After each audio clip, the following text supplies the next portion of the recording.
Well, hello and welcome to today's webcast, which is Negotiating the Best Price, Secrets from a Sales Professional. I'm Dave McCormick, VP of Product Management here at Alpha Software, and I am pleased to present our VP of Sales, Morris Porter, who today is going to give you some advice on getting the best deals and some other key pieces of information. Let me go ahead and take you off mute, Morris. Hello, Morris. Are you there? I am here, Dave. Ready to begin? We are ready to begin, and I can see your screen, so let's get going. We'll get going. Well, great. Well, first off, I just want to thank everybody for taking time out of their busy day to attend our webinar on negotiation. I think to some degree I'll probably regret sharing some of my secrets with you today, as some of us might be negotiating your Alpha Anywhere agreements at some point in the future, but that's life. For those of you who I haven't met yet, my name is Morris Porter, and I run Alpha Sales and Service Team.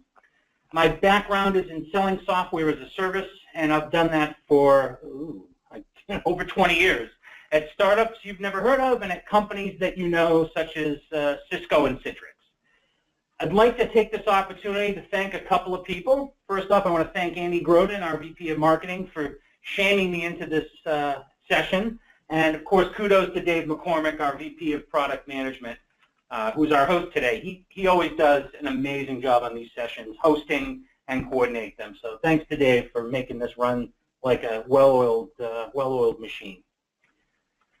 So negotiating the best price. While our topic today is negotiation, please keep in mind that it would be quite a challenge to teach all of you to be killer negotiators in 30 minutes or less. We can, however, provide you with some solid tips and proven tactics to make you feel a little bit more comfortable in these discussions with prospective vendor partners. My goal today is I want to share some thoughts on negotiating and on evaluating the rapid web, desktop, and mobile application development space as a whole. Again, while I'm not going to be totally comprehensive here, I think it'll give you a good foundation for getting started. And if you have any questions post-session, just email me or call me, and I'll be happy to continue the conversation one-on-one. My contact information will be on the final slide of the presentation, so if you want to figure out how to harass me post-session, you've got to sit through the whole thing to get that information. And for those of you that know me well, despite the fact that there's the word price in the title, this really is about value, not price, as I'll share later on. Before we get started here, I'd be remiss in not giving you a public service announcement about DevCon 2017, which is our worldwide developers conference happening in late October this year. I noticed some of the attendees have already registered, and I'll be excited to meet you again at the conference. However, if you haven't registered yet and you're committed to Alpha, you just must attend DevCon. You simply must attend. You'll be with Alpha developers of all levels of experience and coming from 6 different continents. You'll be privy to details about our product direction and the new parts of the suite. You're going to hear Alpha customers talk about what works for them and just a whole lot more. It's being held in Newport, Rhode Island this year, first time for us in that location. It's an absolutely beautiful venue. In fact, I would encourage you, if you come, bring your significant other and have them hang out at the hotel, walk around town. It's going to be a great venue, and all the true alcoholics are going to be there. And perhaps we can negotiate the pricing in terms of your attendance at this DevCon, since you'll be equipped for that after this session. All right, let's move on to negotiating. So I have this quote. Hopefully you can all see it. I have this quote from Gandhi, which I think is a great way to frame a conversation around negotiation. And it's really so true. In the end, you are a co-conspirator in giving away your self-respect. It's an important concept to keep in mind during any negotiations that you're involved in. Even great negotiators walk away with the short end of the stick once in a while. You can't win them all. This is your webinar, so please feel free to submit questions through the portal if you have them. And like I said, we can talk post-session at some point. You'll have my contact info at the end. That's right. If I could just add to that, just go ahead and type them into the questions box of the GoToWebinar control panel, and I'll be monitoring them here. And I might even interrupt Morris in the middle, but certainly I'll save them for the end otherwise. Perfect. Yep, please do. All right. So here are some good high-level tips that have served me well in my 20-plus years of selling software as a service and running different businesses. So first of all, don't be nervous. While your web, mobile, and desktop application platform is important to your business, so you wouldn't be on this webinar today, we're not talking about life and death discussions here. Focus on driving your negotiations towards a win-win outcome. I know that's easier said than done, but I got to tell you, early on in my career, I used to just try and close the deal, period. And I found out the hard way that, if you close a lose-win deal or a win-lose deal, they never work out in the end. They always unravel somehow. And I could bore you with countless stories where, I've browbeated some customer, got them in at a price that was too high or under unfavorable terms. It's just not worth it, folks. And it's not worth it whether you're on the winning end or the losing end. You really want to have win-win negotiations because in the end, you're building a partnership as opposed to having an adversarial process. Next, you want to work toward your ultimate goal. The negotiation is a means to an end. It's not an end in and of itself. Keep your eyes on the prize. A lot of people just get totally wrapped up in the drama of the negotiation. In fact, for those of you that might be car enthusiasts, I've attended a few auto auctions of classic cars in my time, and it's amazing how many people get auction fever. They see a car up. I saw a guy one time bidding on a mid-60s Corvette. It was probably worth $50,000 at the time, but two guys got into it, and the drama, and their blood pressure went up, and before you knew it, somebody paid $85,000 for a $50,000 car. So don't get wrapped up in the drama of the negotiation.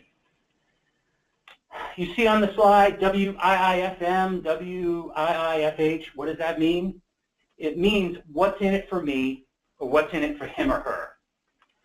If you align the goals of all the participants in the negotiation, that can really go a long way in driving a successful conversation.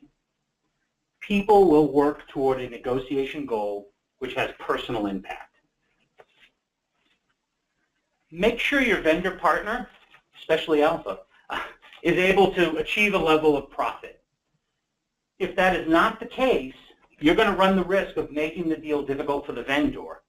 You also want them to be fiscally healthy so that they're around to service you post-sale. Again, using that example with the Corvette, the last vehicle I bought, whenever I go to buy a vehicle, I don't want to get ripped off. I just want to pay a fair price. I don't want to steal it because I do want that dealer to be around when I need an oil change or when something breaks or the nav system stops working. So, yeah, you want to fight for the best possible price, but you do want there to be some profit in there for your vendor partner because otherwise they may not be around to help you post-sale. Lastly, negotiation doesn't need to get personal, although it sometimes has personal impacts.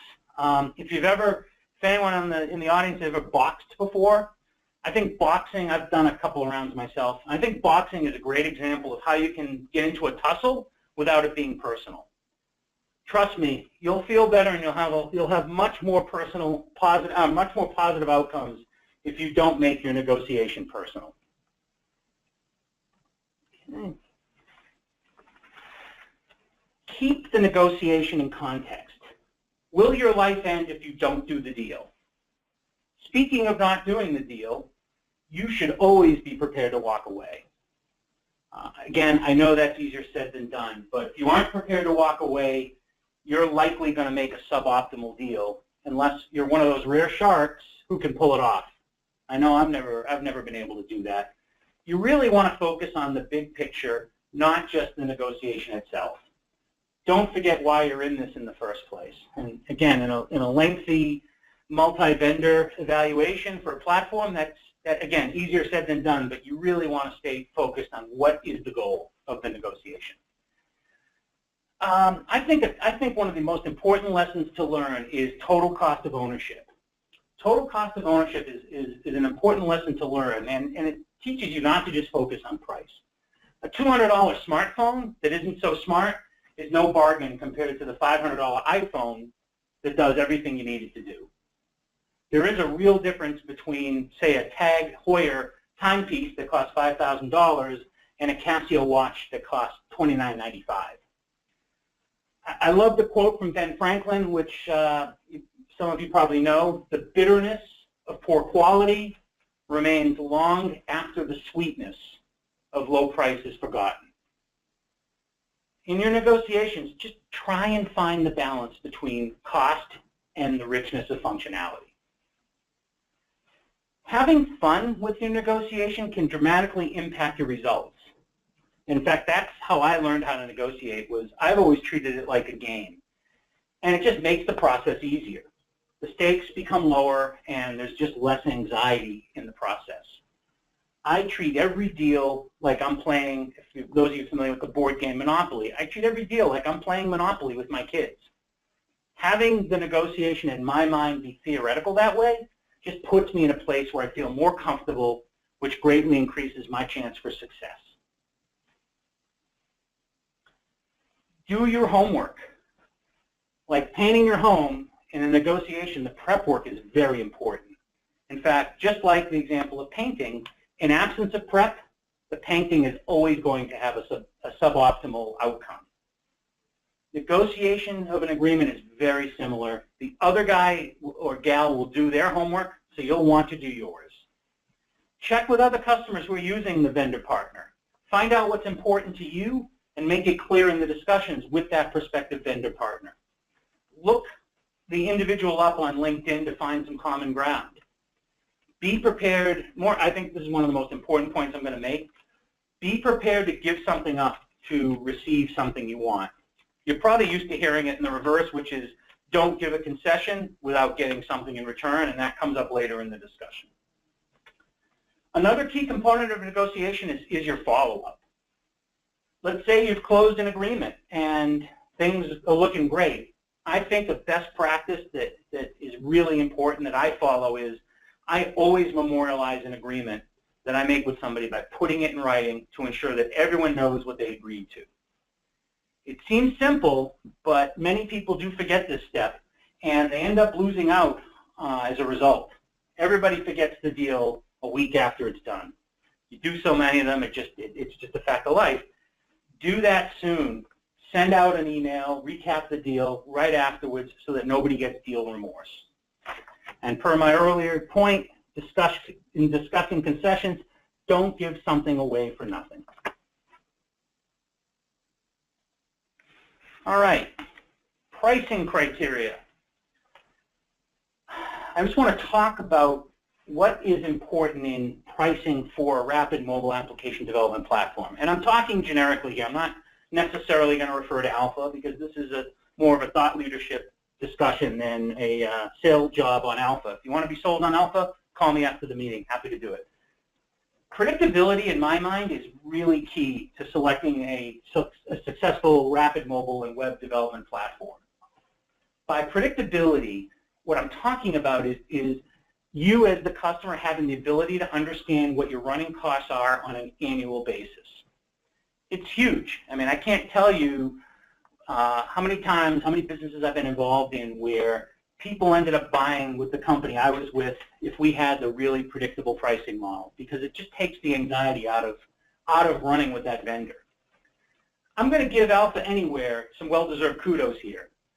Once you've selected a pricing plan and the accompanying options, you can literally calculate your Alpha Anywhere costs on the back of an envelope.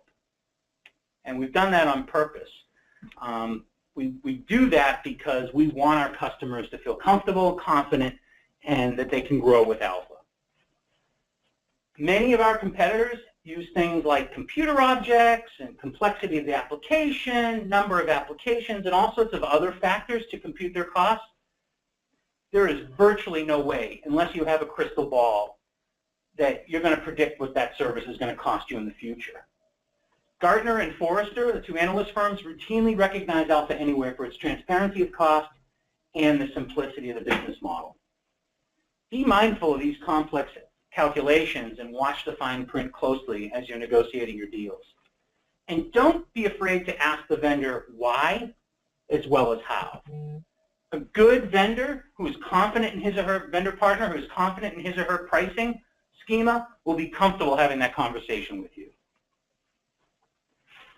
You do want to plan for the future by making certain that your platform provider will grow with your business. I'm talking about this from a cost perspective as opposed to a technology perspective. The last thing you want to have happen is to have your applications become highly successful and you become a victim of your own success. Talk to your provider about your needs today, but also what you might expect in the future. Taking that simple step at the beginning of the relationship can save you lots of heartache later on, as you do not want to make changes in the future if you can avoid it. If you find a platform that you love, whether it's Alpha or somebody else, you don't want to have to change it because you weren't minding your P's and Q's at the beginning of the conversation. As an example, part of our sales discovery process here at Alpha is to ask our prospective customers about their goals, not just today, but in the next 5 years. If your vendor partner doesn't ask you that question, you might want to ask them the question about how they'll scale with you in the coming years. Of course, a big part of negotiating successfully is cross-shopping other platforms, both from a capability standpoint and also a cost standpoint. Many of our customers, as I mentioned before, consult Gartner and Forrester, and they build a long list of platforms and then slim down the list to a short list of two to four vendor partners. I think that's a great way to get perspective on the pricing and functionality, as when you examine platforms in a vacuum, you can really run into inappropriate conclusions. I'm going to give you a quick real-life example. We worked with a company on the West Coast, who shall remain nameless, that was looking at, I want to say, 8 platforms. We were one of them. They narrowed it down to 2, and they decided they were going to have a shootout. The other platform went first with a proof of concept process, and then we never heard from them again. I said, what's going on? So the salesperson got them on the phone. We got the customer on the line, and they said, oh, we're going with the other company. Well, we said, well, why is that? Well, we were happy with them. We liked what they had to say, so we're just going to go forward. So the buyer was actually being lazy. So, you know, we argued in favor of doing our proof of concept, and we got ourselves in there, and I'm sure you know how the story is going to end. We actually beat the other provider in a big way. In fact, they polled the developers, and Alpha was by far the favorite, 70 to 30. So if you're only looking at one provider or one vendor, it's really hard to get perspective. So I'm a big proponent of developing a standards list, which shows the attributes that are crucial, that are nice to have, and then potentially useful. So in other words, prioritize them. Evaluating other platforms, even if your mind is largely made up, will help you gain important perspective on pricing, terms, and capabilities. Again, don't simply focus on price. Although it's important, you really want to consider the value to you. All right, what is this slide? You're looking at it saying, it looks like a marketing slide. It sort of is.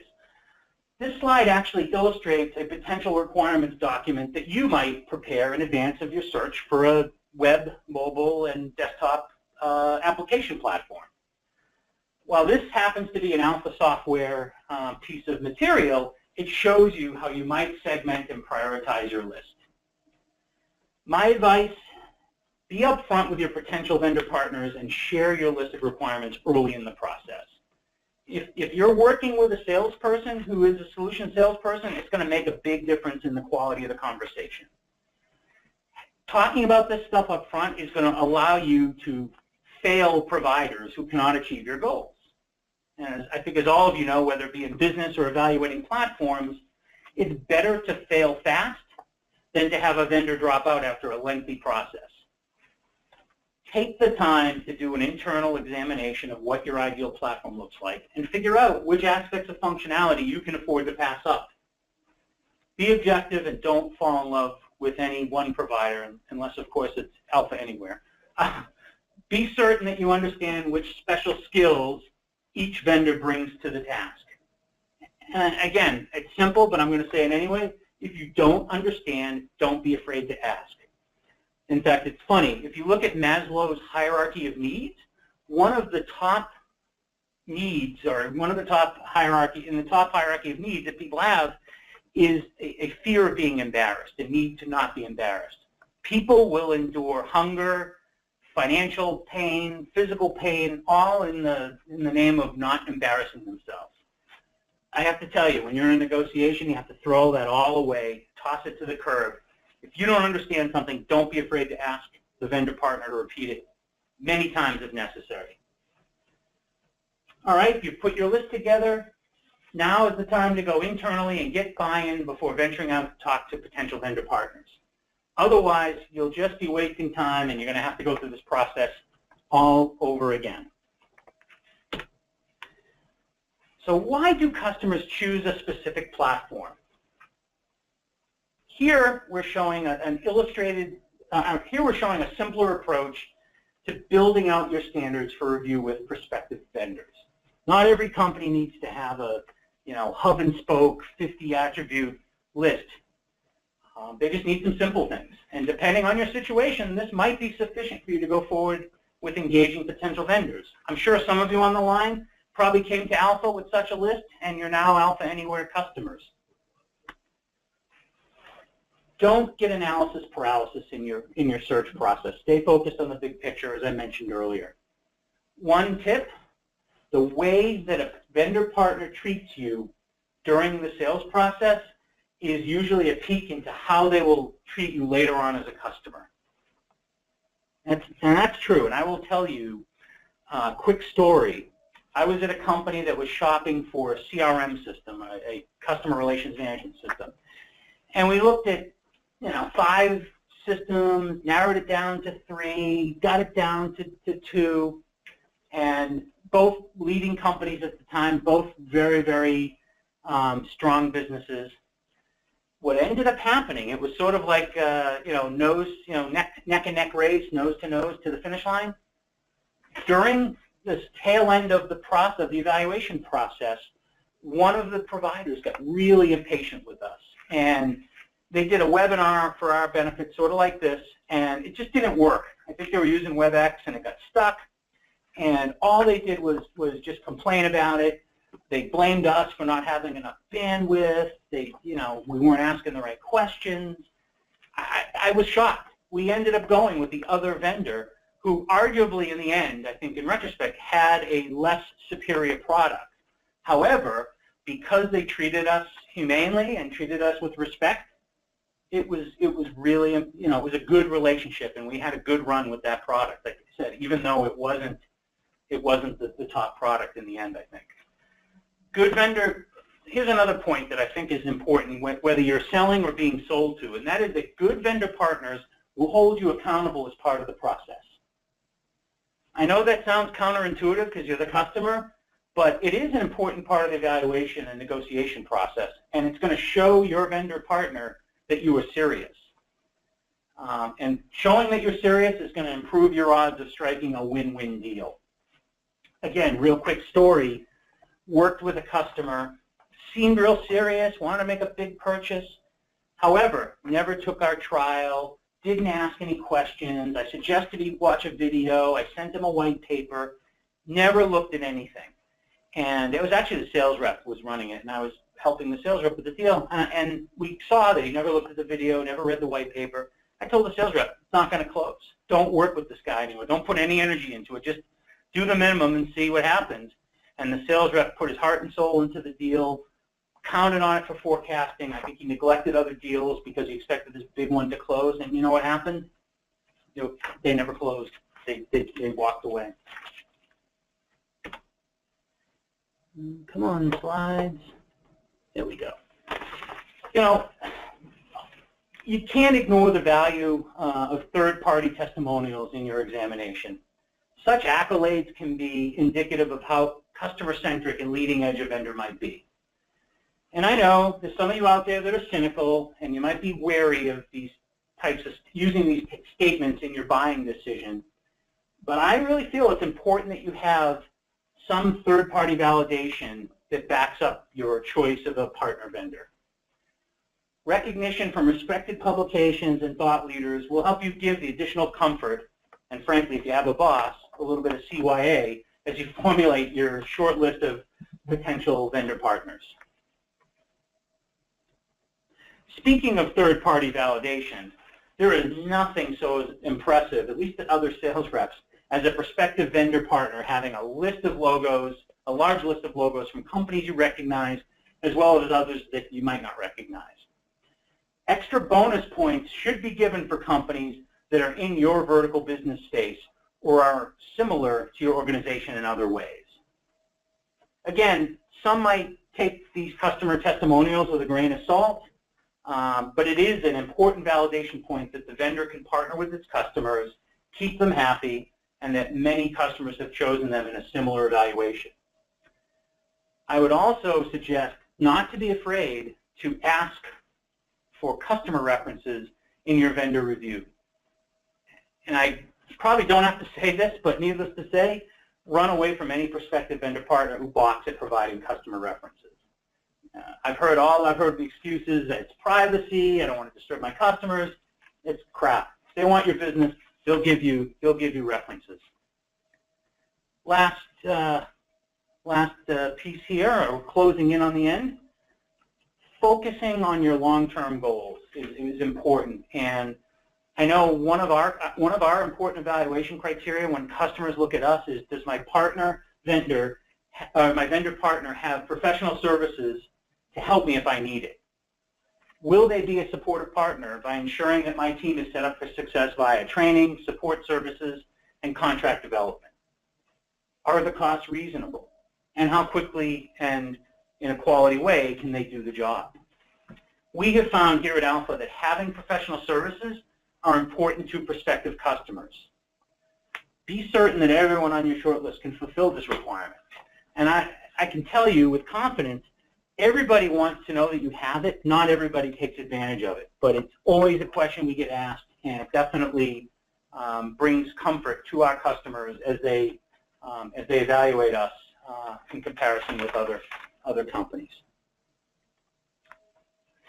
All right, don't be afraid to ask to see sample applications. Again, if a potential vendor partner is confident in their offering, they will have sample applications available for your examination.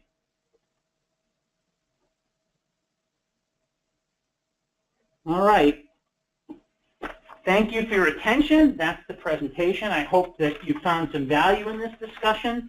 My contact information is up there if you have any questions post-meeting. Love to hear from you. If you're interested in increasing your account with Alpha, I'd love to hear from you. And if you have some rants or raves about the company, I'd love to hear from you as well. Great. So if anyone has questions at this time, go ahead and type them into the questions box that they go to Webinar Control Panel. Morris, I have one quick question. Is that you on that hill underneath all those stars? It's a great picture. Yeah, it's not me, but oh. it felt like me last month. We had a really good, strong sales month, so Excellent. That was me last month. This month, we're not so much, but we're working on it this summer. Excellent. Great. Well, Morris, thank you very much for presenting. If anyone does have any questions for Morris, just send an email to Morris, M-O-R-R-I-S, at alphasoftware.com. Of course, you can always send general questions to guides, G-U-I-D-E-S, at alphasoftware.com. Morris, thanks again for presenting, and I want to thank everyone for attending. We hope to see you at a future webinar. Take care and have a great day. Thanks, everybody.